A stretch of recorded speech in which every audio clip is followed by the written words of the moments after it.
안녕하세요 여러분, 저는 곰돌이입니다. 청년 곰돌이.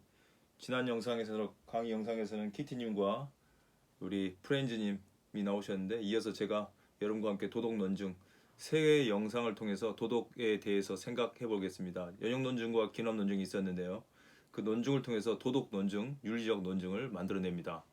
첫 번째 영상에서는 도덕 추론의 가능성, 그리고 도덕적 논증의 분석과 평가, 마지막으로는 도덕 이론을 함께 생각해 보려고 합니다. 먼저 첫 영상에서는요, 도덕 추리에 대한 회의적인 주장들부터 살펴보겠습니다. 첫 번째로는 도덕에 대한 논쟁은 해결될 수 없다는 주장, 그리고 도덕적 주장은 맥락과 상황에 따라서 상대적이다, 해결될 수 없고 상대적이다. 세 번째로는요, 사회적 관례의 문제이다. 마지막으로는 도덕 주장은 개인의 의견, 사적 의견일 뿐이다라고 생각하는 게 있습니다. 그리고 도덕적 문장의 본성에 대해서 이게 네 가지로, 도덕 문장은 진리감을 갖지 않는다는 입장과 진리감을 갖는다는 입장, 갖지 않는다는 입장에서는 정서주의, 규제주의라고 할 수 있고, 도덕적 문장은 진리감을 가진다는 것은 주관주의, 객관주의라고 할 수 있겠습니다. 이걸 차례대로 살펴보려고 합니다. 우리는 일상적으로 사람들과 소통합니다. 저는 곰돌이지만 사람들과 소통하면서 신문, 라디오, TV, 인터넷 등 다양한 종류의 도덕적, 윤리적 문제를 접하게 됩니다. 늘 이런 문제에 부딪히게 됩니다. 그리고 지금까지 당연하다고 여겼던 도덕적 문제가 이런 매체를 통해서 어느 순간 불거지면서 논란을 불러일으키기도 합니다. 어제까지 아무런 문제가 없었던 것들이 갑자기 심각하게 따져야 할 도덕적, 윤리적 문제로 떠오릅니다. 이런 경우 과연 도덕적 가치에 대해 논의하는 것이 가능한가? 만약 가능하다면 도덕적 가치에 대해 어떤 주장을 할 수 있는가? 또 어떤 근거로 그런 주장을 지지하는가? 명제, 논증 이런 걸 배우신 분들, 또 타당성과 건전성을 배우신 분들은 무슨 근거를 통해서, 어떤 전제를 통해서 그 주장이, 결론이 지지되는가, 이런 걸 살펴보는 거죠. 일반적 추리와 달리 도덕적 추리는 도덕적, 윤리적 문제와 관련된 추론입니다. 그렇다고 여기서 철학의 한 분야인 도덕 철학이나 윤리학을 전문 분야로 다루는 것은 아닙니다. 윤리학 혹은 도덕 철학은 도덕 철학을 알고 있으면 도덕이나 윤리와 관련된 문제에 대해서 매우 유리하게, 유용하게 판단할 수 있습니다. 도덕에 관한 기본적 논의를 알면 도덕 추론을 이해하고 평가하는 데 도움이 됩니다. 그리고 이제까지 도덕적 주장이나 도덕적 추론과 관련된 윤리학에 대한 논의들을 스스로 판단해낼 수 있습니다. 그러면 윤리, 에틱, 어느 것이 맞을지 일반적 추리와 달리 도덕적 추리는 윤리적 문제와 관련되어 있습니다. 그럼 어느 곳으로 가는 것이 옳고 그른지에 대한 기준점이 필요합니다. 그렇죠? 모랄, 크로스, 어디로 가야 될 건지가 필요합니다. 도덕 추리에 대한 회의적 주장들에 대해서 하나씩 살펴보도록 하겠습니다. 네. 굿, 배드죠. 어떤 게 좋을지. 그러면 도덕에 관해 논의할 수 없다는 회의적 주장들이 있습니다. 도덕을 따지는 것은 어떻게 가능한가에 대한 거죠. 그리고 실생활에서 다양한 방식으로 논의가 이루어지고 있습니다. 각자가 맞다고 생각하는 거죠. 하나의 사례를 들어서 보겠습니다. 안락사 문제, 회복 불능의 사람이 있습니다. 그러면 이것을 안락사를 해야 될지, 아니면 생명을 존중해야 될지, 죽을 권리가 있는지, 아니면 생명을 존중해야 될지, 이걸 해결할 수 있는 합리적 방법이 어떤 것이 있을까요? 없다면 어떻게 될까요? 퇴원을 요구하는 쪽과 퇴원할 수 없고 생명을 존중해야 하기 때문에 입원을 시켜야 된다. 그래서 법적으로는 살인 방조다. 퇴원시켰을 경우에는 의료 현실을 무시한 판결이죠. 퇴원 요구를 거부하는 거죠. 살 희망이 없는데. 이제 이 안락사 문제도 심각하지만 이 낙태 문제도 있겠죠. 과연 아이가 언제부터 생명을 갖고 있는지 끊임없이 도덕적 논쟁이 해결할 수 없는 거죠. 서로 다르니까, 찬반이 확실하니까요. 이런 안락사 문제와 그리고 낙태 문제, 또 환경 보호 문제도 마찬가지겠죠. 환경을 보호할 것인지, 아니면 개발해서 더 나은 삶의 조건을 만들 것인지, 아니면 자연 그대로 놔둬야 할 것인지 생각해 볼 수 있고요. 이제 법적으로는 국가별 안락사를 허용하는 나라들은 보겠습니다. 네덜란드, 벨기에, 룩셈부르크, 스위스, 태국은 안락사를 허용하는 입장입니다. 그러나 프랑스, 이탈리아, 일본은 제한적으로 허용하고요. 영국이나 미국은 불허하고 저희 나라도 불허하는 걸로 있죠. 그럼 어떤 나라의 기준에 맞춰야 될지, 누구 기준에 맞춰야 할지에 대해서 이제 서로 생각하는 거죠. 그래서 도덕적 논쟁은 해결될 수 없다는 거죠. 낙태를 반대하는 입장과 찬성하는 입장이 주장의 내용을 보겠습니다. 가볍게 처벌하면 낙태는 만연, 태아 생명권을 존중해야 한다고요. 낙태를 찬성하는 쪽은 임신의 자기 결정권을 침해하는 가혹한 처벌이다. 그러면 이제 여기서는 법적 문제로도 가는 거죠. 근데 저희들은 윤리 문제니까 법적 문제에서는 확실하죠. 법이 어떻게 될 것인지 끊임없이 해결할 수 없는 그때그때마다 달라지는 거죠. 그래서 맥락과 상황에 따라서 옳고 그름이 정해진다. 도덕적 옳음과 그름이 상황에 따라서 정해진다고 생각하는 그런 관점도 있습니다.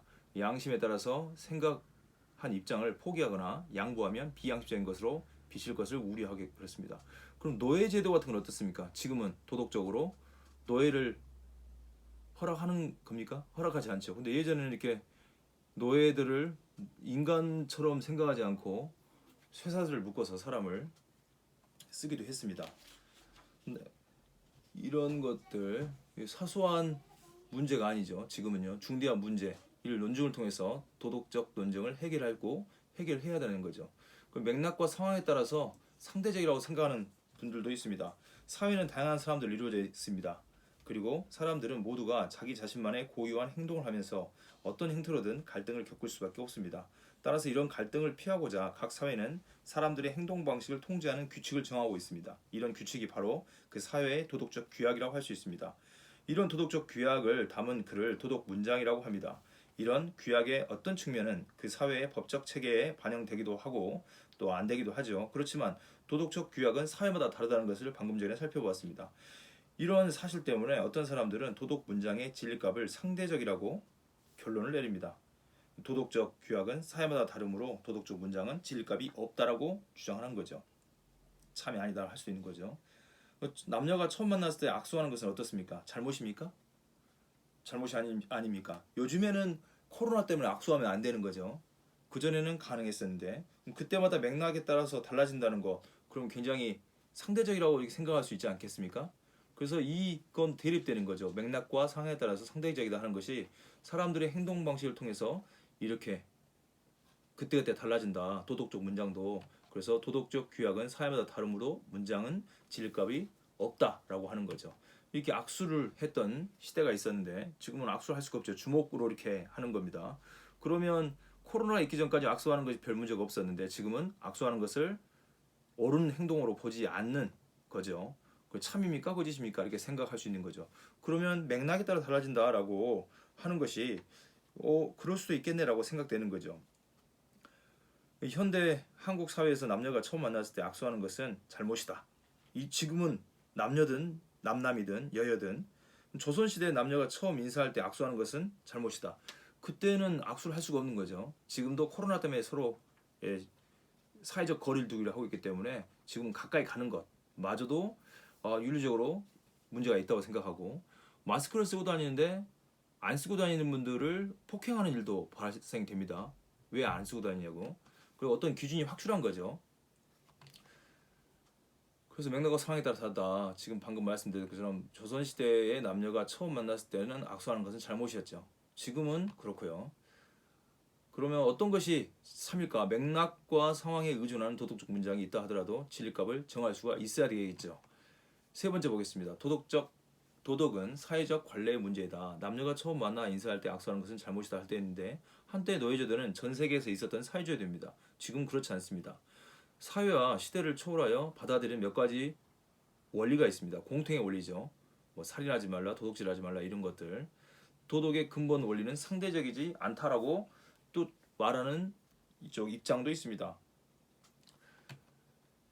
그렇죠. 사형제도 정의의 심판인가 살인인가? 사형제도는 도덕적으로 그린 것이다. 우리는 사형제도를 폐지한다 입장도 있겠지만 반대로 동의하는 입장도 있죠. 도덕적 주장들은 무엇이 어떠한가가 아니라 무엇을 어떠해야 하는지 당입니다.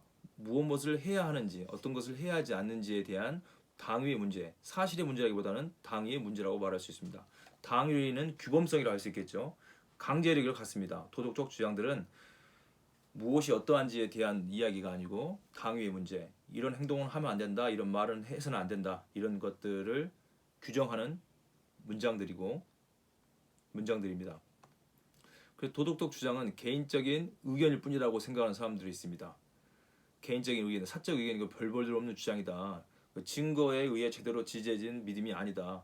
그래서 아까 상대 맥락에 따라 달라지니까 어느 시대에는 노예제도가 가능했고 어느 시대에는 악수하는 게 허용됐는데 허용되지 않고 다 개인의 믿음 아니겠니? 의견 아니겠니? 이렇게 생각하는 분도 있습니다. 확실하지 않은 어떤 정보를 근거로 이야기하는 것은 개인의 의견일 뿐이다. 그러면 왜 악수를 해야 되는지 하지 않아야 되는지, 왜 마스크를 써야 되는지 안 써야 되는지 근거들을 정확하게 제시하라는 거죠. 예전에는 아동을 이렇게 때리는 것은 가정폭력, 아동폭력이 아니었었습니다. 아주 예전에는요. 그리고 아이나 여자, 노예는 사람으로 취급 안 했던 시절이 있었는데 지금은 아이나 노예나 여자 이런 분들을 사람을 취급하지 않는다 그러면 인권에 걸립니다. 그럼 지금과 과거가 달라지는 거죠. 그럼 앞으로 사회는 또 어떻게 바뀔까? 과거로 후퇴할 것 같지는 않습니다. 지금은 아이를 때리거나 사람에게 말도 함부로 해도 정신적이든 물리적이든 폭력을 가하는 것은 폭력으로 들어갑니다. 4대 폭력이 있었죠. 가정폭력, 학교폭력, 직장폭력, 또 뭐가 있을까요? 하나 생각이 안 납니다. 어쨌든 폭력이 있었습니다. 이런 것은 법적으로 규제하고 있습니다. 도덕적이라기보다는 도덕을 넘어서 법적인 걸로 된 거죠. 그래서 어린아이를 심하게 때리고 아이를 고통스러울 것이다라는 생각과 어린아이는 힘이 없어서 그런 매질을 정할 수 없다는 것, 그리고 인간을 고통스럽게 하는 것은 잘못이다라고 지금은 정했고 법적으로까지 제재하고 있는 거죠. 이걸 넘어서면 법으로 그 도덕적 강제성을 넘어서 법적 강제성으로 사람들에게 권고하는 게 아니고 금지하고 있는 겁니다. 자, 이렇게 어떤 것이 옳은 것인지 헷갈리는 거죠, 이제. 예전에는 허용됐던 것들이 지금 허용되지 않기 때문에. 그럼 도덕 문장에 대해서 보겠습니다. 도덕 철학자나 윤리학자, 이 사람들은 도덕 추론을 하는 전문가들입니다. 그래서 도덕 문장은 진리가로 갖지 않는다고 하는 사람들은 정서주의, 규제주의라고 말할 수 있고, 자선은 선한 행동이다. 자선은 그래 그거야. 자선은 좋은 거지. 자선은 좋은 겁니까? 아니면 좋은 게 아닙니까? 누군가에게 선을 베푸는 거. 각자 생각에 따라 달라진다 그러면 굉장히 사유가 혼돈스러워지겠죠. 예, 정서주의, 자선은 선한 행동이다. 이 정서주의에 따르면요, 도덕 문장은 어떤 것을 서술하는 것이 아니라 감정을 표현을 기능하는 것이다. 예를 들어서 자선은 선한 행동이다 라는 문장은 자선은 그래 그거야 또는 자선 그거 좋은 거지 와 같은 단지 자선에 대해 긍정적인 감정을 표현하는 문장이라고 이게 말합니다. 따라서 이 문장은 어떤 사태를 서술하는 것을 서술하지 않는 것이므로 참도 아니고 거짓도 아니라는 거죠. 참과 거짓으로 구분하는 것은 거짓은 가짜잖아요.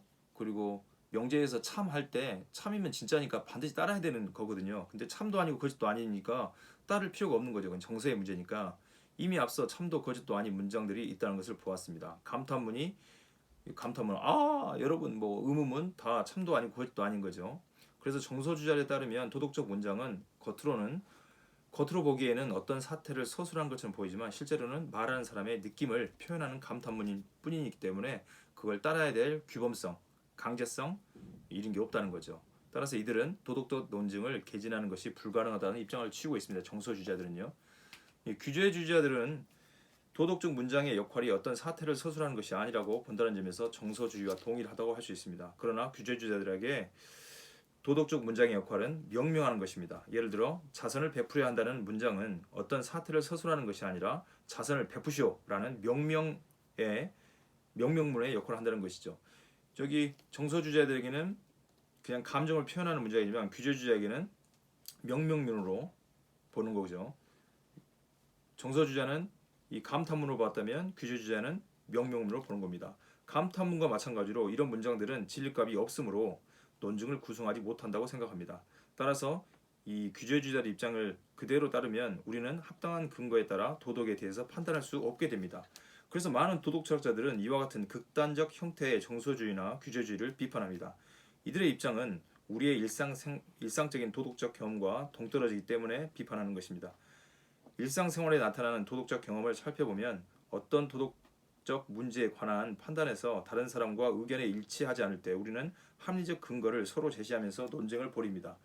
일상적으로 경험하는 실제의 도덕적 삶에서 도덕 판단을 필요로 하는 문장은 우리의 감정을 표현하거나 정서주의처럼요. 명명을 하는 것, 규제주의처럼 이상의 역할을 합니다. 넘어가면요. 감정의 표현의 기능이라고 말했죠.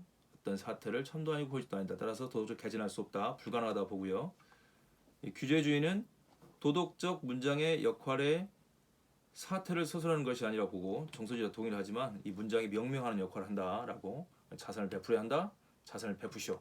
이렇게 본다는 거죠. 도덕적 문장은 진리값을 갖지 않는다고 봅니다. 정서주의와 규제주의를 비판합니다. 많은 도덕적 철학자들도요. 우리가 경험하는 실제의 도덕적 삶에서 도덕적 판단을 필요로 한 문장은 우리의 감정을 표현하거나 명명하는 이상의 역할을 합니다. 그래서 이제 사람들을 볼 때 겉과 속이 다르는 거죠. 겉모습에는 무섭게 보이지만 사실은 속은 좋게 보일 수도 있겠죠. 반대로 될 수도 있겠죠. 지금은 몇 분이나 됐을까요? 자, 이렇게 보면은 어떻습니까? 소녀같이 보지만 뒤에는 꼬리가 달리는 악마처럼 되어 있는 반대로. 그러니까 사람을 겉만 보고는 판단할 수가 없는 거죠.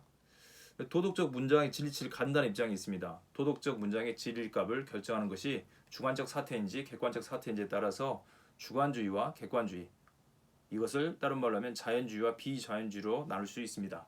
주관주의를 자연주의로, 객관주의를 비자연주의로.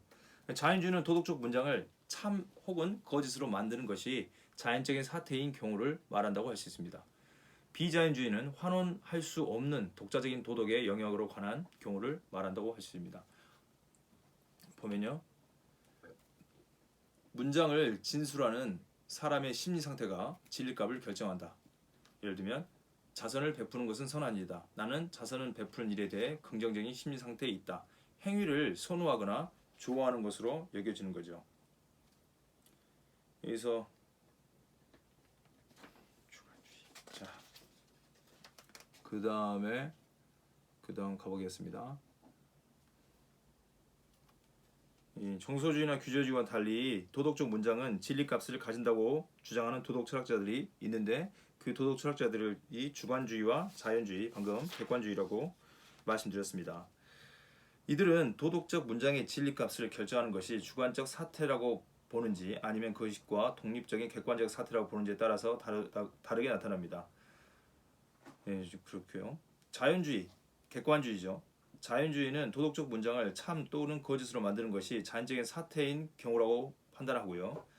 이와 달리 자연적인 것과는 종류가 다르고 그래서 그것을 환원할 수 없는 독자적인 도덕적 영역이 있다고 생각하는 비자연주의, 객관주의죠. 먼저 주관주의부터 보겠습니다. 주관주의는 이 주관주의에 따르면 도덕적 문장의 진리값을 결정하는 것은 그 문장을 진술한 사람의 심리 상태입니다. 도덕적 문장은 단지 그 문장을 진술하는 사람의 긍정적이거나 부정적인 심리 상태를 서술하는 거라고 말할 수 있습니다. 여기 예에 보이는 것처럼 자선을 베푸는 것은 선한 일이다 라고 내가 말한다면 그 문장의 의미는 나는 자선을 베푸는 일에 대해 긍정적인 심리 상태에 있다는 것을 뜻합니다. 어떤 행위에 대해 긍정적인 심리 상태가 있다는 것은 그 행위를 선호하거나 좋은 것으로 여기는 상태에 있다는 것입니다. 만약에 내가 낙태는 나쁘다라고 말한다면 그 말의 의미는 나는 낙태에 대해서 부정적인 심리 상태에 있다는 것을 뜻한다고 한다는 거죠. 다시 말해 나는 낙태를 꺼리거나 싫어하는 상태에 있다는 뜻으로 받아들이는 겁니다. 자선에 대해서 내가 정말로 긍정적인 심리 상태에 있으면서 자선을 베푸는 것은 선한 일이라고 말한다면 그 문장은 참입니다. 그러나 내가 긍정적인 심리 상태에 있지 않는데도 그렇게 말한다면 그 문장은 거짓이라는 거죠. 이제 이 주관주의, 즉 주관적 기술주의에 대해서 비판적으로 생각하는 입장을 살펴보겠습니다. 주관적 기술에 대해서는 물론 여러 가지 비판이 가능합니다.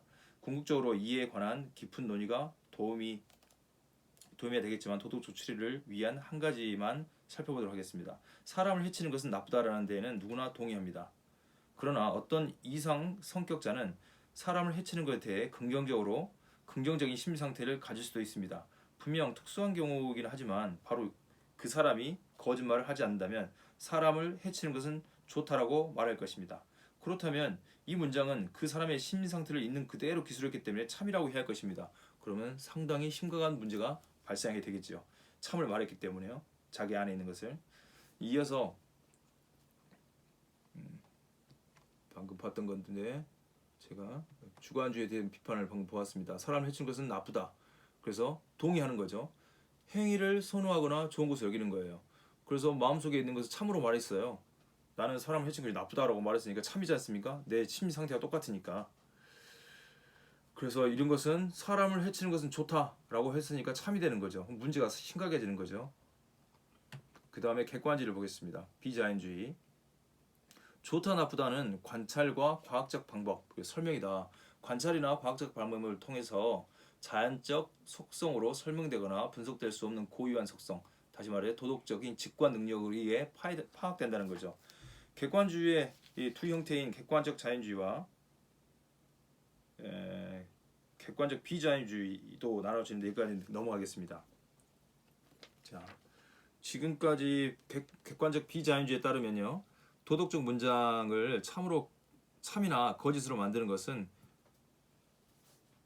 그 문장에 다시요. 객관적 비자연주의에 따르면 도덕적인 문장을 참이나 거짓으로 만드는 것은 그 문장을 진술하는 사람의 상태와 무관합니다. 그 전에 자연주의에서는 상태가 중요했죠. 여기 상태와 무관한 겁니다. 도덕적인 문장의 참이나 거짓은 어떤 문제에 대한 그 사람의 긍정적 심리 상태가 중요한 게 아니고 객관적인 어떤 것이 결정한다는 거죠. 사람의 상태와 상관없이 참과 거짓이 있다는 거예요. 그리고 이때 도덕적 용어들은 자연적 속성이 아니라 비자연적 속성이라는 거죠. 자연적 속성이 아니고 비자연적 속성이라고 생각한다는 거죠. 진리라는 게 그 자체로 있다는 거죠. 사람의 의견에 의해서 바뀌는 게 아니고요. 도덕적 용어가 가리키는 비자연적 속성이란 좋다, 나쁘다 등과 같은 것들인데 이들은 둥글다, 빨강색이다, 10kg 무게를 가지고 있다는 등의 자연적 속성과는 다르다고 생각합니다. 따라서 비자연적 속성이란 자연적 속성으로 설명되거나 분석될 수 없는 고유한 속성이라는 게 이 객관적 비자연주의의 입장입니다. 간략하게 말하면요, 이 사람들은 이 도덕 철학자들은 이 보기에 자연적 속성은 일상적인 관찰이나 과학적 방법을 통해 지각할 수 있는 속성입니다. 반면에 도덕적 속성은 일상적인 관찰 능력이나 과학적 방법, 도구가 아니라 도덕적 차원에서 파악할 수 있는 도덕적 직관 같은 능력에 의해 파악되는 속성입니다. 도덕적 직관 능력이죠. 관찰 능력이 아니고요. 직관 능력을 통해서 파악되기 때문에 다르다는 거죠. 자연주의와. 그러니까 보통 이렇게 직관적으로 파악할 수 있다는 것은 플라톤 내지는 칸트 이런 분들이 생각할 때 자연을 넘어서서 도덕적인 게 있다고 생각하는 겁니다. 뭐 이데아라든지 아니면 선의지라든지 이런 것들이 복잡하게 엮여 있는 거죠.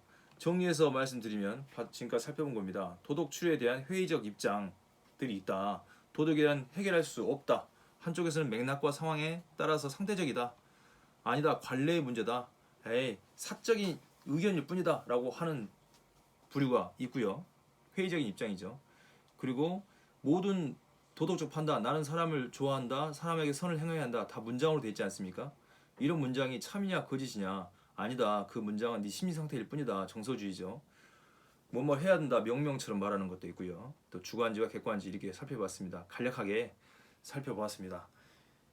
이 도덕 논증이 가능하기 위해서는 먼저 뭐가 가능해야 되냐면 논증이 무엇인지, 그리고 논증은 명제로 이루어지니까 명제는 또 참과 거짓으로 이루어지지 않습니까? 이게 연결되어 있는 거죠. 이런 방식으로 이제 과학에 대해서도 살펴볼 것이고요.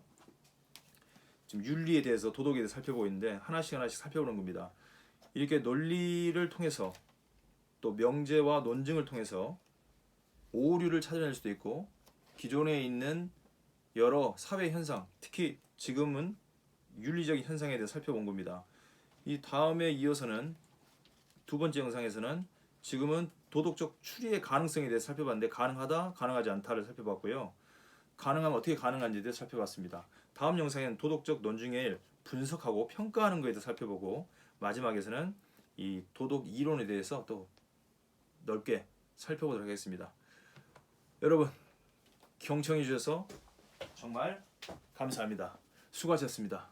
다시 듣고 다시 들으면 무슨 말인지가 조금 이해될 수 있을 것입니다. 최소한 명제에 대해서 알아야 되고요.